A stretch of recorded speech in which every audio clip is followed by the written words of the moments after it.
Hello, and welcome to Up Close on METV. I'm Charles Clapsaddle, Station Manager for Manatee Educational Television. And on this very special edition of Up Close, we're going to take a close look at a devastating epidemic in our communities. That epidemic is heroin. In recent months, Manatee and Sarasota counties have experienced a surge of heroin-related fatalities and overdoses. This epidemic is a challenge to our community, to law enforcement, to medical and EMS service providers, and to prevention services. How extensive is this problem? How is law enforcement meeting those challenges? How is EMS and medical providers dealing with the devastating effects of overdoses? And how can prevention resources hope to stem this tide? To answer these and other questions, we are very fortunate to have an informed and knowledgeable panel to discuss this critical issue.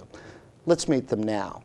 From the Manatee County Sheriff's Office, we have Captain Todd Shear, Commander of the Special Investigation Unit. Captain Shear started with Manatee County Sheriff's Office in September of '95, and he began his career in the Patrol Division as a deputy. He spent over 4 years in Special Investigation Division as a detective in both the street level and mid-level narcotics units before returning to patrol as a sergeant. He also spent 12 years on the SWAT team as a tactical operator and as the assistant co-commander. In 2004, he was transferred to the Child Protection Investigation Division, where he was promoted to lieutenant and eventually to captain to oversee the operations of the entire division. Captain Shear is now the commander of the Special Investigation Division, which consists of several units to include narcotics units, the tactical unit, intelligence unit, a gang unit, and the crime analysis unit. Captain Shear, thank you very much for taking time out of your very busy schedule to participate today. Thank you for having me. Joining us also is Captain Charlie Thorpe. And Captain Thorpe, thank you for joining us. You're the captain with the Sarasota County Sheriff's Office. You command the Investigation Bureau.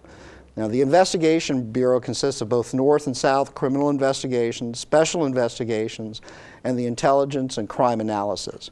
Prior to his latest promotion in 2014, he spent 4 years running the intelligence section as a lieutenant.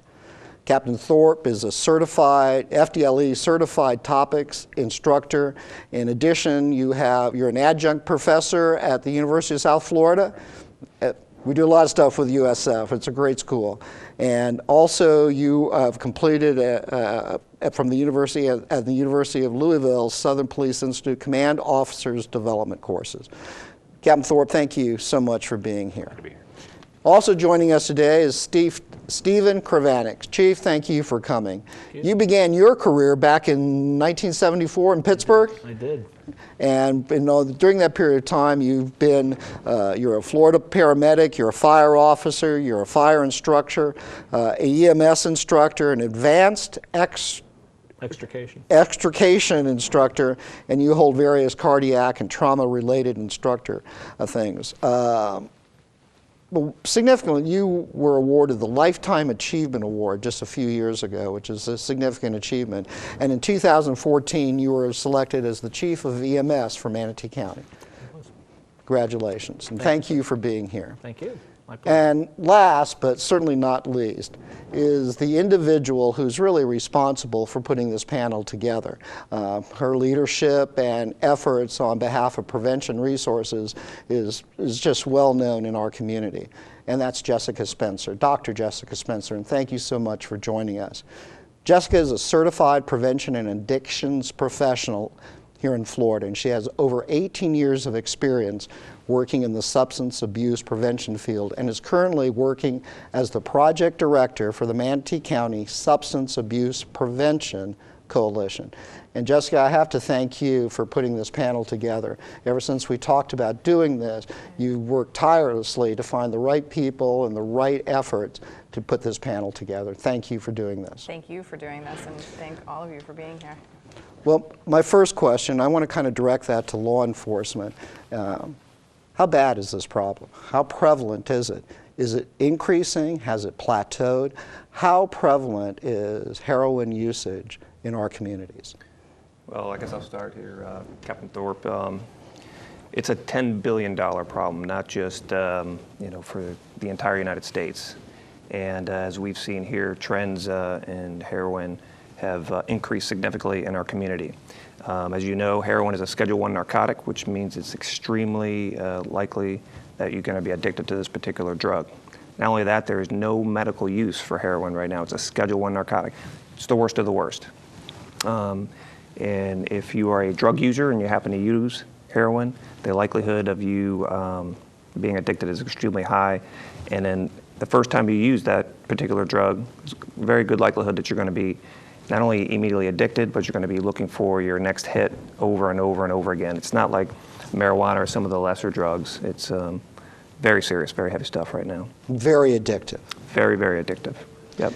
And in Manatee County, there's been that sudden upswing or anything in heroin usage. As we had mentioned before, there's been a number of fatalities, a number of overdoses. Is that because the drug is readily more prevalent now, or is it available? What is causing that upsurge? Yeah, Charles, in the late 80s, early 90s, when heroin was sold on the street, it was about 10% pure. Now, we're looking at between 40 and 60% purity of heroin. And most dealers, they tend to cut the heroin itself, and they mix all kinds of things in there, starches, sugars, baby powder, what have you.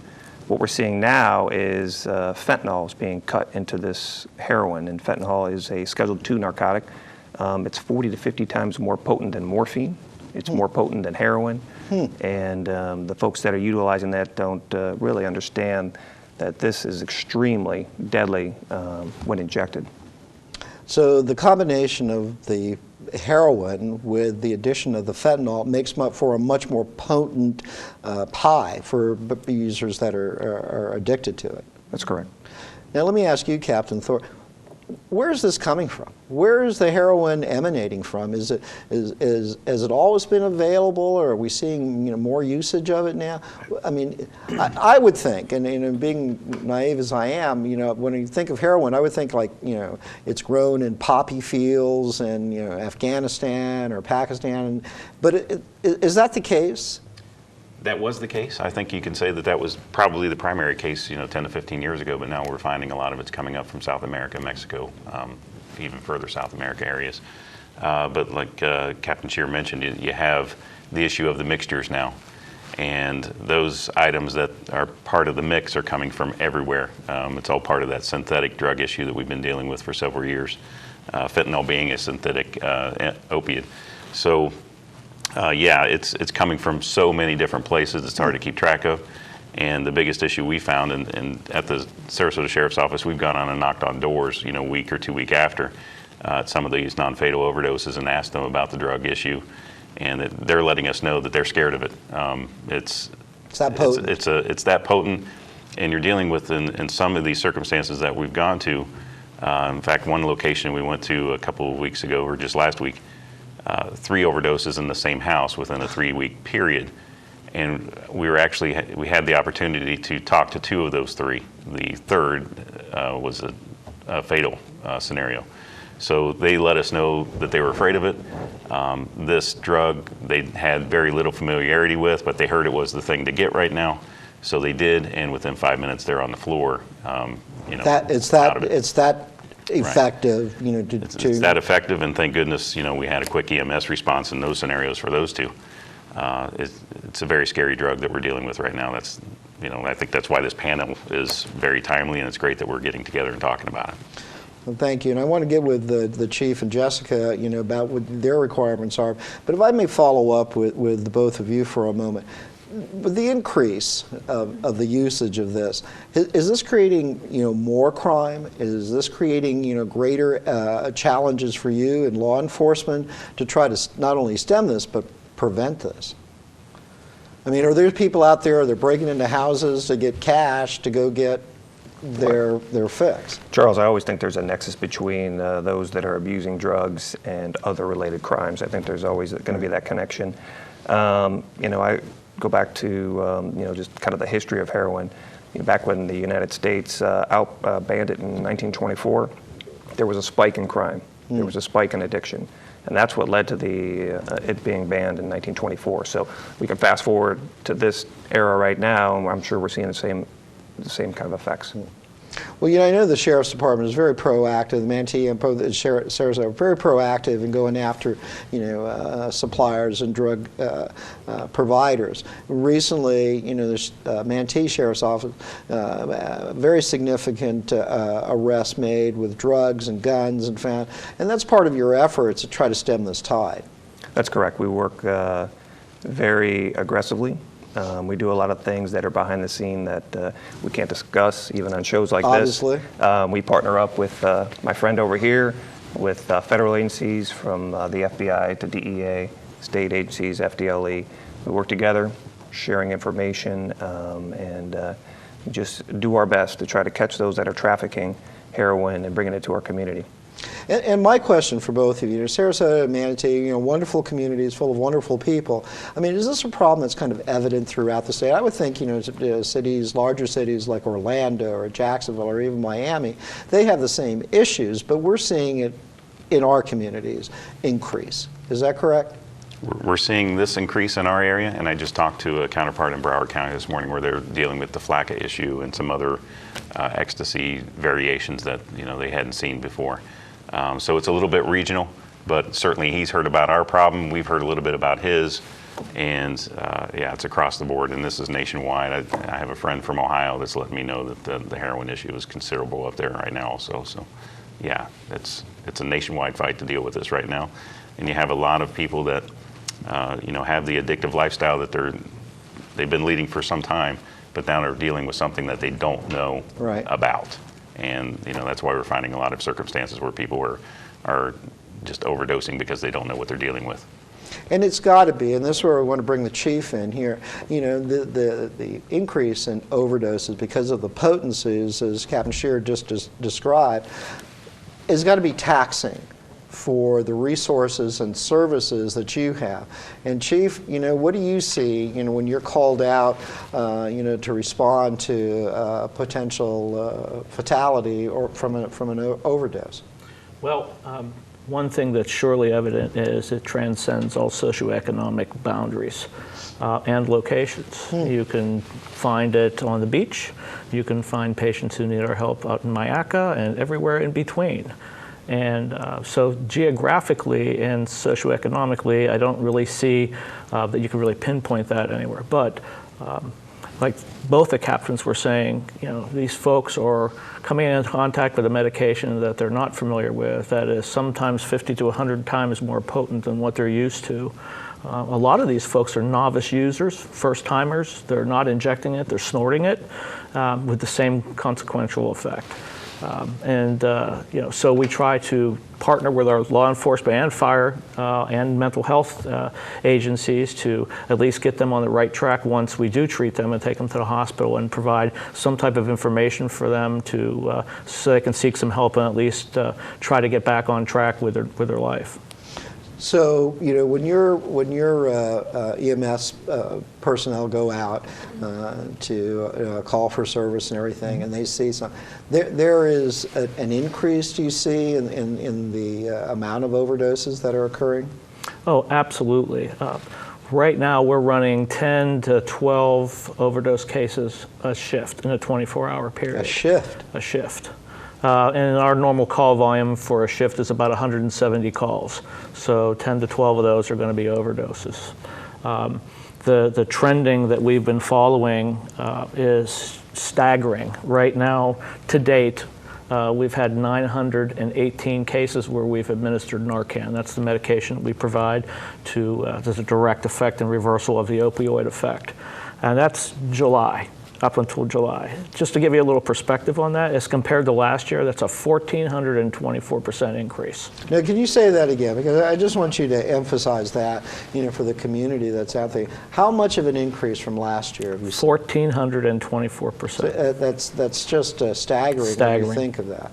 I mean, and that's going to be taxing your resources, I'm sure, as law enforcement resources as well, to be able to respond and do. It's got to be taxing on all of the services that you provide. It is. I mean, of course, the call volume is the call volume, and the citizens, Right. provide funding for us to respond to all 911 calls. But the medication that is used for these particular type of patients is very expensive. So of course, I'm sure we're going to be realizing a budgetary effect down the road. But again, we provide the services as they come through the 911 system, whether it's a cardiac arrest, a stroke, trauma, or an overdose. So we're not hesitant or holding back anything, and we're providing everything they need, so we can get them into the hospital and to the proper care and hopefully rehabilitation that would help them. And I find the numbers, that you're just talking about, Chief, to be staggering when you think of that. I mean, and it has a ripple effect as well. I mean, it has a ripple effect, for the community, for neighborhoods, and for the families involved as well. And I want to take a moment right now because I want to hear a little bit from Jessica. Jessica, you've heard Captain Scheer and Captain Thorpe and the Chief here talk about this. As a prevention specialist, as somebody who has their finger on the pulse of what's happening out there, what do you see is affecting this sudden surge in heroin usage? Well, as prevention professionals and at the Coalition, we try to take a step back and look at everything. Now, these guys and these agencies are unbelievable in what they do, and we can't thank them enough as first responders. And as prevention specialists, we step back and try to look at the whole thing. Now, the medication that's being used is for opioids. It's not necessarily just for heroin. So we're still seeing a prescription drug problem here. We're still seeing overdoses from prescription drugs. So this is a crisis of heroin, absolutely, but this is also still a crisis of opioid misuse, abuse, and wrongful prescribing, and people not being educated. So then when we take it and look at it and try to figure out what we do, and even for the legislative delegation coming up, we're really concerned with the whole continuum. There have been a series of missteps across the continuum, from doctors misprescribing to patients not understanding what they're taking and then getting addicted, and then unfortunately they may tend down the road to something which is cheaper, heroin or fentanyl combinations, instead of having to go and get the prescription drugs. So kind of a long-winded answer, but so we're trying to look at it from the 40,000 foot view and figure out what can we do to fix this. And we're looking at education. We love the GIS mapping to figure out where do we need to target education. And then looking at other things which we can get into later, otherwise I'll be here for the next half hour explaining what we're doing. But see, one of the things that I would think of, and I'd welcome your input, is that a few years ago there was the pill mill issue, and there was Oxycontin was readily available, and it was abused, prescriptions were abused. Well, would the state kind of change the methodology, that kind of dried up a little bit, even though you say it's still evident, but that kind of frequency of availability was not there anymore. So with that being changed, has heroin now moved to to the front of the line because of those stringent restrictions on Oxycontin? We think so. We think there is a void now for those that were doctor shopping, those that were abusing prescription pills. And as Dr. Spencer said, heroin's cheaper. So not only is it cheaper, it's more available, and people have to, fill that addiction, and they're looking at heroin. Well, one of the things that I'd like for everyone to talk about, and Captain Scheer, we'll start with you, is that you go to a site, somebody's overdosed, or you know that there's a drug deal going on or something. It's not just the individual. It's not just the person who's abusing or is addicted to drugs.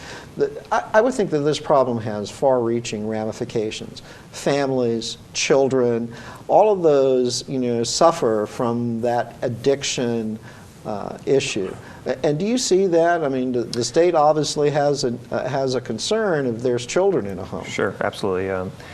As you know, I spent a great deal of time in the Child Protection Investigations Division, so I got to participate a lot on the front lines of reasons why children get removed from homes. Our top 3 reasons are pretty much the same every year: child neglect, domestic violence, and substance misuse. And when I say substance misuse, we're talking about all kinds of narcotics and as well as alcohol.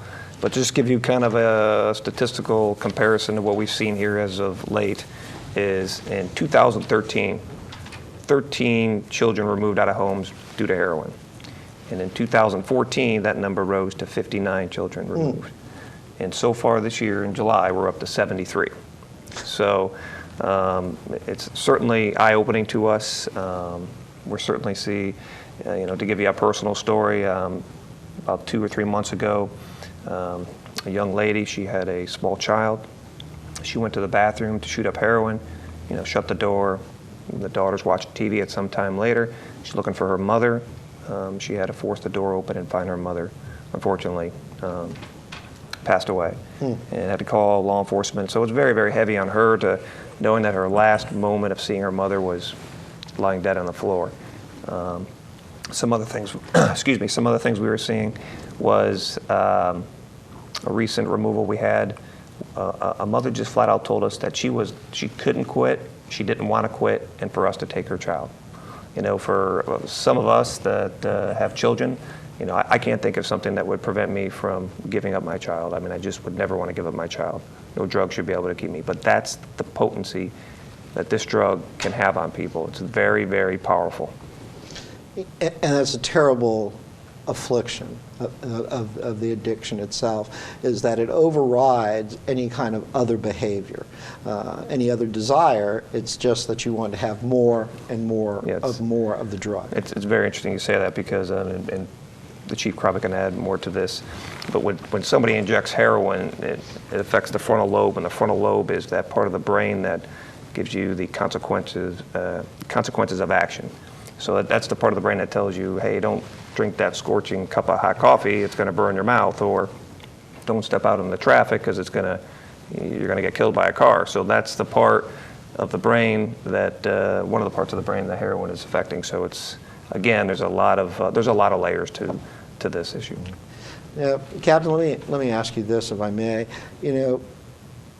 We've seen these horrible, as Captain Shear just mentioned, these horrible stories of families torn apart due to the sense of addiction. However, there is a criminal element involved in the distribution, the sale of this. Tell us a little bit, and from your perspective, how actively and how vigilantly you pursue these the criminal element. Every day, my detectives and the supervisors of the detectives in the Narcotics Bureau, we're talking, and specifically in the last month or so, I can't believe the number of conversations we've had between Manatee and Sarasota and the other police departments locally about the focuses, where we need to be, the mapping programs that we're using to try and target on where these things are going, where we're working on the non-fatal overdoses or the overdoses, or any contacts patrol deputies are having with individuals with drugs. But when this, and Todd will tell you from his time in working child crimes and what he's doing now, that this 24/7 job that we have as being in the middle between the sheriff and everybody else out there doing their thing is certainly beyond 24/7 now. The phone is ringing, the emails back and forth, the conversations are ramped up, just trying to figure out how we get out in front of this better than we are. If there's any way to do it, we're trying. That's why I feel like we're trying this approach of going and knocking on those doors a week to 2 weeks later. It has, I think, a very nice effect with some of the family members to see somebody come up, with a badge on. I'm not here to kick in your door or take someone away. I just want to find out how we're going to help this family resolve this problem if there's any way we can.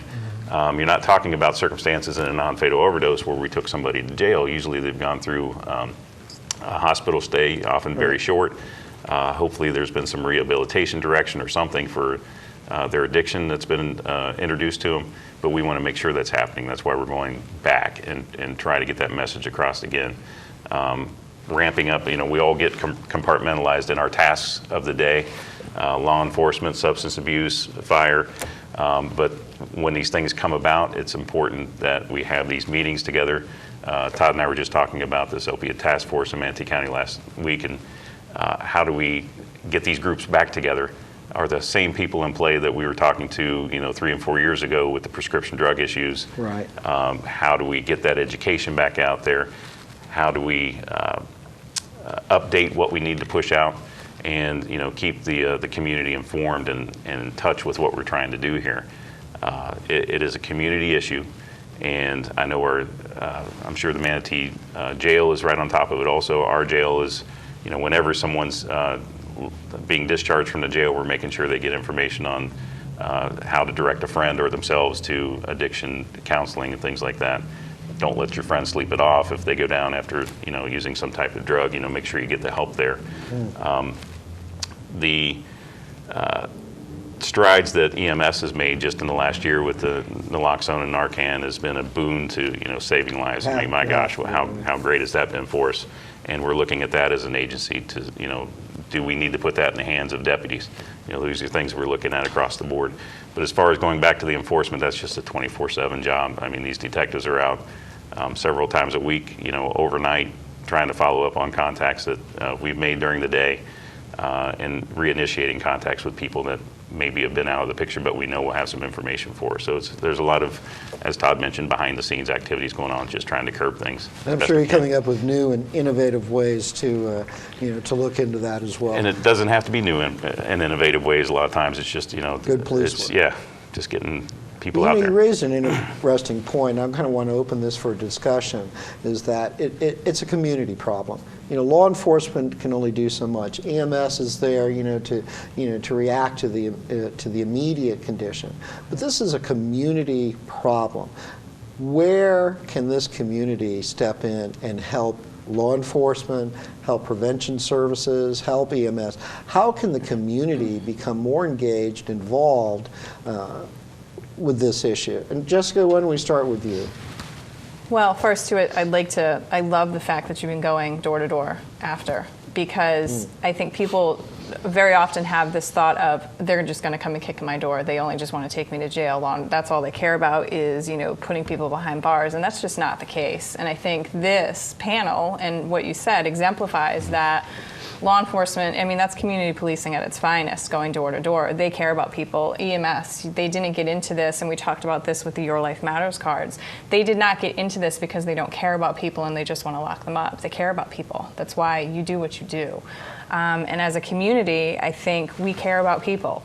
Otherwise, we'd be off on an island. We'd go buy our own island and do our own thing, but we care about people. And to me, for community, it's grassroots. It's maybe communities knocking on each other's doors and saying, hey, are you okay? Hey, I saw, whatever, obviously in a safe way, or having block parties, to get things to do, those sorts of things, and coming together and educating and loving one another. As cliche as that sounds, we are a community. We need to help ourselves. We need to help our brothers and sisters. Well, let me just add to anything. There's so many different types of, there's nonprofit organizations, there's service providers that are doing, there's faith-based organizations that are out there.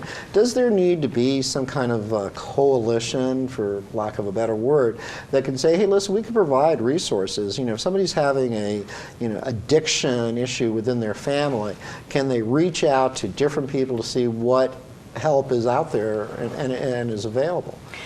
I think we made the first attempt to do that with the Your Life Matters cards, to kind of not only provide them to law enforcement and EMS, but also to community places. Exactly, perfect. So Captain Shear's going right there. We can say Your Life Matters. I love it. Let's hold that up for a minute there, Captain Shear, so we can get a shot of that. And tell us a little bit about what that card is again. Do you want me to? Go ahead. This was really a beautiful project from firefighter Dunn at Cedar Hammock Fire District. He got tired of the calls, and not in a, I don't want to go to another one. It was tired of feeling helpless, and what do we do? And so Chief Hoyle put him in touch with me, and this was a labor of love for him, and it's exactly what he wanted it to look like. And on the back has resources that actually cross county. We've got, I think, some Hillsborough on there, but we definitely have Sarasota on there. Pinellas. Pinellas. There are a few, so that people good. have options, because we go into them prevention and intervention and treatment. There's not enough money out there. There aren't enough beds. There isn't enough help. But taking it a step back too, to answer your question of, our coalition definitely is interested in that. I know the opioid work group that's coming out of the Prescription Drug Task Force. I think that's kind of what we all came to the other week was what can we do on a grassroots level to kind of get our fingers out there, our tentacles out there everywhere to let people know that there is Operation PAR that does this, there's Centerstone that does this, there's First Step that does this, or hey, there's a church, I know Captain Shear, you sent me an email the other day and I just posted that, there's a church that has a women's program, and also reducing that stigma because it does cross all socioeconomic. There is no barrier to this. So there's no fault or harm in saying, I need help. These people need help, and we all should be here to offer that. And as much as we can do, I think, collectively and collaboratively to provide the information of, here's where you can go, or hey, I care about you. Those are first steps. Those obviously are first steps and immediate resources that families or your loved ones or friends can provide. I want to spend a few minutes, if we can, with the chief here, because Chief, your people, your EMS providers, you're kind of the, aside from law enforcement, you're the first person to react. You're there when that person is ODing, that person is, there clinging to life. And your people are there trained, skilled, proficient enough to help them. And tell us a little bit about that kind of situation when you get there. Narcan, and explain to us what that does. You've mentioned it before, but for our community who's watching, tell us a little bit about the effects and significant effects of what Narcan provides. Well, as the captain was saying earlier, it affects the temporal lobe in the brain, but it also has some other cardiovascular effects. It actually is an opioid blocker, so it blocks the receptor sites that the opioid, once taken, would be stimulating. And that's just not the cognizant impulsivity of the drug, but it also has a cardiovascular effect. It affects the blood pressure. It even affects the GI tract. And so when we give Narcan, it's a system-wide or a systemic change in what they're experiencing. A lot of times, if they're lucky enough to be there, before they become unconscious, we can manage that and bring them back slowly. But a lot of times we get there and they're already in respiratory arrest, which is one of the primary effects that it has. And of all opioids, they reduce the body's ability to continue to breathe. And that's the first point on when they start stepping into the overdose situation. And that's because, as we were talking, the potency of this heroin that's out there, it just adds to those overall catastrophic effects. It absolutely does. And then you talk about it being cut with fentanyl, which is what we're seeing quite a bit of. And the Narcan, the naloxone that we're carrying now, is a 2 milligram dose. And normally, with the normal heroin from back when we saw it last, that would be effective enough. But unfortunately, because of the potency, particularly with the fentanyl in there, we're seeing 2 and 3 and 4 times we have to dose the patient just to keep them breathing enough until we can get them to the hospital. And that's the effect of the fentanyl. Pretty significant. Yes. So we've also been considering and stepping forward with trying to see if we can provide Narcan or naloxone in the field to law enforcement and to fire rescue also. As of July 1st, the governor signed a bill that allows that to be outreached into first responders, not just medically trained first responders, in a hope to reach those folks that are having those situations as fast as possible so we can have the greatest impact on their life and recovery. So we're working on that, and hopefully we'll see something like that soon in all the counties, all the communities that are affected by this scourge. Potential lifesaver. Absolutely. So a law enforcement officer arrives before EMS and somebody's in the throes of an overdose. The law enforcement can immediately administer the drug to help save lives. Yes, sir. Absolutely. Well, let me ask you this: is there a specific kind of segment of the population that you're seeing with overdoses, or does it cross all boundaries? You're seeing, young, old, black, white, Hispanic. You're seeing just a wide variety of overdoses. Right. Across the spectrum. It does cross all spectrums. I'm seeing more in males than females, and the population group between 20 and 50. So that's the segment of age. But you do see it on other ends outside of that. As far as location goes, I mean, the denser populated areas, you have more people, so you're going to have the higher potential of that. But it truly is in every section of Manatee County that I've plotted out with our dosages. I have a map here in front of me that shows all the administrations that we've given and the locations of them, and it's centric to higher populations. But way out here past Mayaca City, there's a couple. It's everywhere.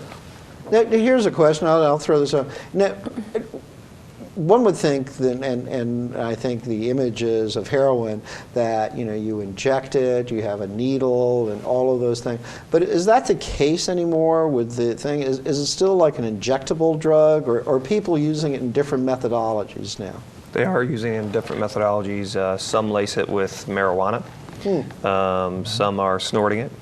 But we've seen, and statistics are showing us, that you may start in that fashion, but you eventually keep what they call chasing the dragon. You're trying to get to that same high that you once had with this particular drug.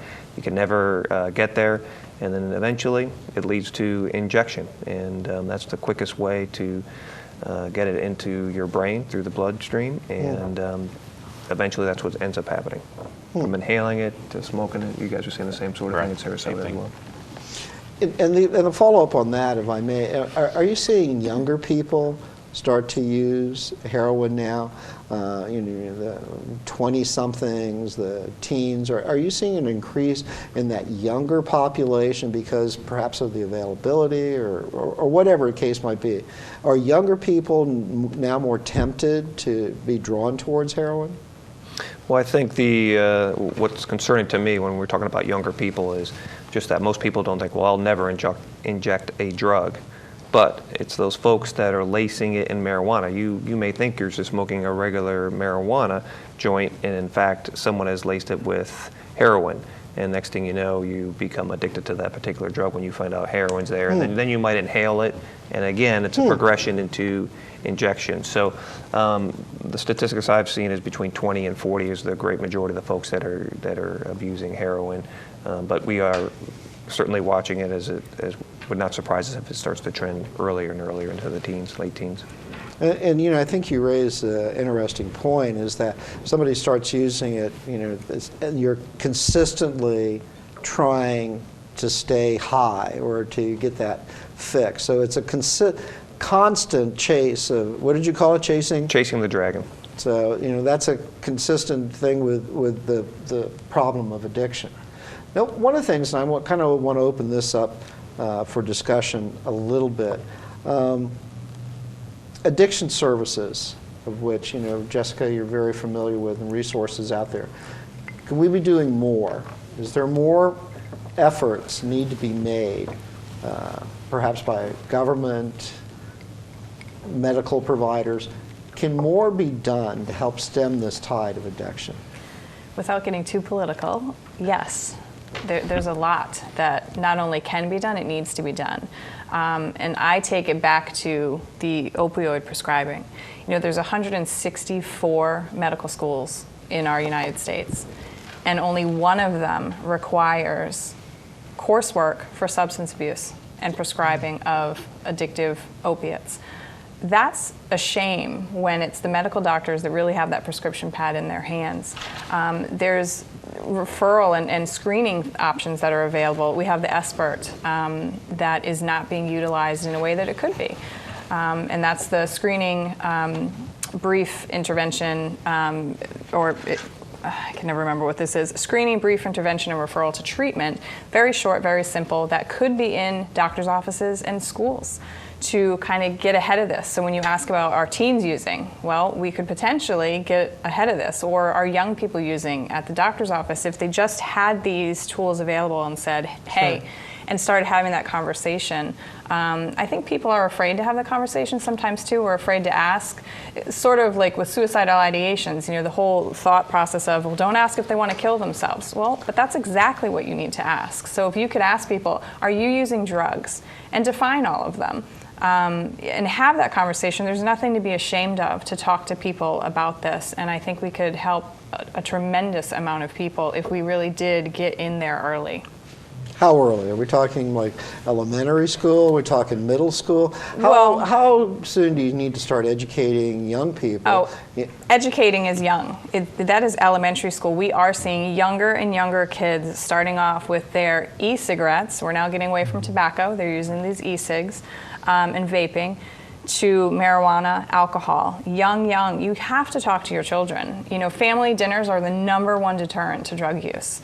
And actually, and then when we talk about prescription drug abuse, the PDMP, which is the Prescription Drug Monitoring Program, that's the #1 deterrent to overprescribing and doctor shopping. So we need maybe funding for that in our state to make sure that everyone is using it.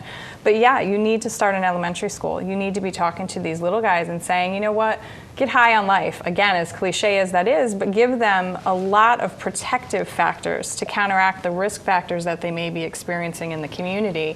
Have those conversations, open conversations about things, give them avenues, let them be free to talk and express their feelings so that they don't feel the need to have to go and self-medicate with tobacco products, alcohol, and other drugs, et cetera. So I have always been a proponent of, yes, we need to be, the babies, little guys, you should be talking about healthy ways, the good foods, you know, and not abusing substances. And you know, it's an excellent point. But you know, you raised up an interesting question, and I want to ask you all about this because I'm completely unfamiliar with it. And it's the thing called flakka, which is part of this vaping, e-cigarette type of thing. What is it? How dangerous it is? And who's using that? Chief, you want to jump in? Sure. It's interesting you bring that up. I know the captain had mentioned that he had reached out to some brethren in Broward County, which is where I'm originally from, and worked in that region also. And reaching out and speaking to my contacts over there, that is a primary problem in all of South Florida right now, is flakka. And flakka, if we go back to the bath salts and spice days, it's kind of the same situation. It's a synthetic drug that's put out onto the market. It's supposed to provide certain effects, which most of the time it doesn't. It usually causes hyperthermia, which is body temperatures 104 to 106. Also hysteria, dementia, psychosis. You will find those patients running down the street naked usually because they're so hot they take all their clothes off and you know, trying to get them to restrain themselves. The police officers usually come in and have to do that. And so that's the negative outcome, negative effect to that medication. It's very serious, and it seems to be hitting a lot of the markets right now. Are we seeing that here in Manatee and Sarasota County? No, actually not. We're not. Knock on wood, please. Knock on wood. I haven't seen it. Back in July, I was fortunate enough to attend a conference in Orlando that had all the state EMS medical directors and all the EMS chiefs from the entire state in one location. And we were talking about different things. And I asked about the heroin issue because I was very concerned about it here in the Bay Area. Are we seeing it in other places in the state? Is it coming in here? What are you guys seeing, and how are you handling it? And flakka came up. Of course, you know, they are seeing heroin in different areas. You know, Orlando was one, Palm Beach, over on the East Coast in Daytona Beach. But flakka seems to be the other thing. Down in Naples, Fort Myers area, it's flakka. On the East Coast, it's flakka. So, you know, all depends on what population you're trying to spread your drugs to and who's buying it. But luckily, we are not seeing it here. Isolated case here and there, but nothing to the extent that they're finding in South Florida. So, you know, so it's out there and permeating other communities, but we haven't seen it here. Well, one thing I want to kind of jump to, and you know, I'm going to go back to law enforcement. We got a lot of people in jail, you know, for a variety of different things. Are these drug-related arrests that we're seeing? Are we locking up people for, you know, drug-related? If they're in possession, for example, of, you know, marijuana, are we locking these people up, or are these people, you know, for drug-related offenses? Drug-related offenses, of course, come across our path every day. Right. You speak of the marijuana issue.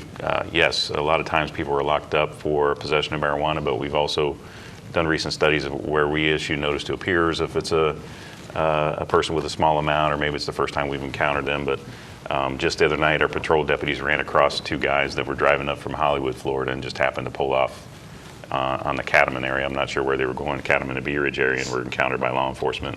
They had 4 pounds of marijuana in the car. So where they were going with that, they didn't want to talk to us about. But the fact is, yes, a lot of people in our jails have addictive lifestyles. They have issues with drugs a lot of times. There are a lot of stories of woe in the jail for various things. But it's very, very incumbent upon any jail across the United States to make sure they have those addiction counseling services available, whether it's something an inmate can volunteer for, right. or whether they have, in our case, Salvation Army comes in and helps right. us out. We have very close ties with First Step. God bless First Step for all the work they do for us in Sarasota County, Harvest House also. Great services in our area. I come from another police department in another state that didn't have a lot of services, right. and you just recycle people through on a daily, weekly basis a lot of times with no offer of services. Here we have good services. It's about people taking advantage of what's available to them. And that was kind of the point of the question, is that you want to be able to, can't keep people in jail forever, right. For whatever offense. So you want to be able to either rehabilitate, restore, or somehow get people on the path to recovery. Exactly. And that's a key thing. That's where people, like Jessica is doing, consistent work and trying to outreach. So the recovery process, for people who have addictive behavior, whether it's flakka or the heroin or whatever, there has to be avenues, resources available for people, and they have to take advantage of course, if they want that addictive behavior to end. Because the long run is, if the addictive behavior doesn't end, you're either going to end up dead or in jail permanently. Sure. And those are the only kind of recourses that I can see, that if you're on a road to destruction of addictive behavior. Right. I know my sheriff has said it many times. I've heard Sheriff Stubbe say it many times too. There's so many problems you can't arrest your way out of. But we have to, in some cases, have that person in our custody to get them in the direction of the services they need. It's just that simple a lot of times. If we don't intervene one way or another, and they don't take it upon themselves to seek out counseling on their own, what else is there? A lot of times it's drug court in our circumstance, or maybe just making that right contact, even if it is in the jail, to get them on the right path. And we've seen some good recovery stories. We've seen some that we'll just continue to run into and try to figure out, I guess, another way to help them out. But you hope at one point the switch gets flipped and they figure out what the true meaning of their daily existence is, and hopefully it's without drugs. And that's got to be a point, it's got to be rewarding for you as law enforcement and the EMS provider to know that there are people out there who are going to take advantage of the services that you've offered and the opportunity that they've been given, so perhaps they can turn their life around, perhaps they can have their children back and lead a good life. And that's got to be a rewarding portion of it. Now I see we're kind of winding down a little bit, and I want to go around the table and get some kind of final comments. So Chief, you see this every day. Your people see this every day. The increase that you've mentioned is staggering. There's no other word for it to see that. What do you want this community to know? What do you think is the key thing that you want this community to know about these staggering statistics that are happening with the use of heroin? Well, a couple things actually. One, you can't hide from it. You can't ignore it. It's there. I agree with the doctor. You need to talk about it. You need to educate your family and your children about it. And you also need to know that the community, we are partnering together to provide resources and to provide the care routes that are necessary. But you have to be in the position to be able to take that step and seek those out. I just think it's wonderful that we're able to at least address this and put the professionals together that are necessary to at least provide avenues, because like the captain was saying, there's places that don't even have those resources. Right. So I think we're very lucky for that. The calls keep coming, and sooner or later, I'm hoping that we can see the decline and the decrease in that, and some of these pieces that we're putting in place actually start working in our community, because it is an epidemic. And thank you for sharing that. And I think the point is that it's going to keep coming. It's going to be somebody else's child or somebody else's sister or brother or father or something. So that, unless you stem the tide, it's continuing to happen. Exactly. Right.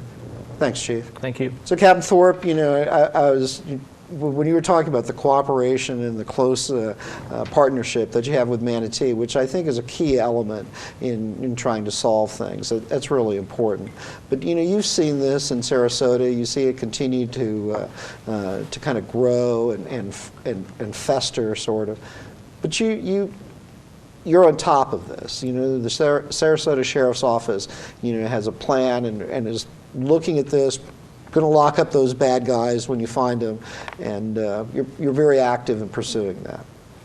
It's about a pursuit of that, but it's also about, as I said, you go back to 3 and 4 years ago when we dealt with the prescription drug issue. It's about education, it's about prevention, it's about enforcement. This is a big picture to deal with. As our esteemed substance abuse counselor mentioned to us, it's about families too. It's root cause issues. You know, who are you talking to every day, and what's the influence that they have on your life? We try to pay attention to who picks people up at jail sometimes if we need to follow up with that individual later. We got to believe a lot of times that's the person that might be closest to them. And if they have the ability to help us get this person off the bad path they're on, we'll have that conversation with them too. There's a lot of things, as Captain Shears mentioned, going on behind the scenes that not everybody probably sees, but there's just a lot of good caring that goes on in this community. Right. Of course, my detectives and deputies out there will get frustrated with the people that they're dealing with time and time again. But as a parent of somebody who's had an addiction issue, will tell you, it's all about continuing to try. You just can't give up. You know, a lot of times parents will want to pull their hair out, and I've got a friend who's lost a child to addiction. They will tell you, you have to keep trying. You just can't give up. And maybe it's not the first time or the second time you have to keep trying, but maybe it's the third time something gets through. You never know, and you just have to keep at it. Well, you know, Captain Thorpe, that was very well put. You know, it's a continuing effort from all segments of the population to do that. It's cultural. I mean, when you think about it, Captain Shears dealt with so many families. When are we going to be able to say that we had a good intervention here with this family, and from 15 to 20 years from now, this child won't be a problem to our community in the same kind of context with an addiction issue or something like that? You want to be able to say any success is great success, you know, so it's a big part of everyday law enforcement, substance abuse counseling, EMS, public services. Yeah, thank you for sharing that, Sure. Captain Thorpe. That was really well put. Captain Shearer, you've been on the force now for, you know, a few years. You're in a great position. You're really actively involved in this community, and you care about this community. You look around, you see these influx of heroin, you see these unnecessary deaths and these overdoses. Obviously, you know, as a police officer, it affects you. You don't want to see this happen. You don't want to see this happen to families. You don't want to see this happen to children. You know, what's your message to the community about this? I take it personal.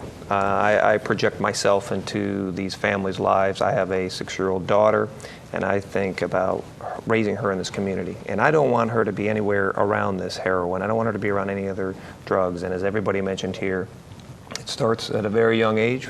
Starts with education and prevention, and I think the people sitting at this table working together can really make a difference in taking that message to our community. I would also like to say, people out in the community, if they have any kind of information, even if it's something suspicious like short-term traffic at a house, please, please, please call the Sheriff's Office, whether it be in Sarasota or Manatee. If you don't want to leave your name, you can certainly use ManateeCrimeStoppers.com, which is another resource where you can call in an anonymous fashion and report information to law enforcement, because that phone call certainly could save someone's life. And it's really well put. And I think, you know, throughout the program we've put up information about, you know, if somebody wants to contact you or the Sheriff's Office and how they can best do that. Jessica, save the best for last, I wanted to say. But, you know, first of all, again, I want to thank you for putting this panel together. You know, all three of these gentlemen, you know, not only knowledgeable and well-informed, but very committed, and, you know, their level of commitment, you know, is reflective in what's being done in this community. Final word. What do you think? What do you think this community needs to know from a law enforcement point of view, from the EMS point of view, from prevention? What's the key thing that people need to know about this epidemic? Well, and taking this back too, I mean, it's nice to see us all on this panel, and for maybe the community to see these are real people. They may be in green and black. They're real people, you know, and they care about the community, and for me, it's prevention.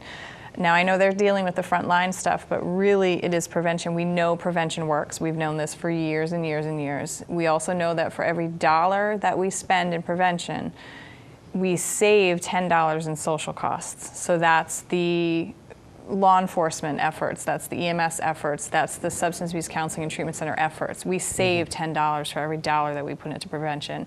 We need funding, frankly. We need funding in our community. We've heard the chief mention how expensive this drug is, and now we also see the percentages of how much we're using it. We need help. We need help not only for funding for prevention, we need funding for these intervention services. Law enforcement, I'm sure, could use funding for some prevention services too, so that we can get that message out to the community. You know, it costs money to print, it costs money to get out there on the street. But you know what? Volunteering is also good too. So if there are individuals, you know, Captain Shears said, call us if you have information. Well, call us if you want to help.